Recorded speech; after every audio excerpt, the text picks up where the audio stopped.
Let's check out the Homewood Suites in downtown Montreal. This is a king bed studio room. And the first thing I noticed about this room was how large it was, especially for a downtown hotel. Also, that couch was so comfy, and I love the table in front of it.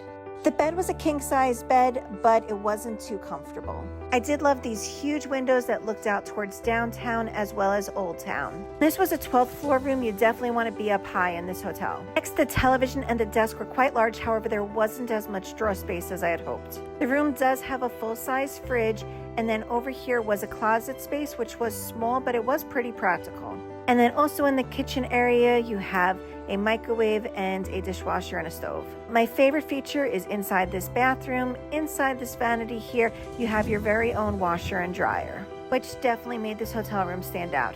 The vanity was a bit small, however, the shower was very nice. Let me know in the comments if you would stay here if you were visiting Montreal.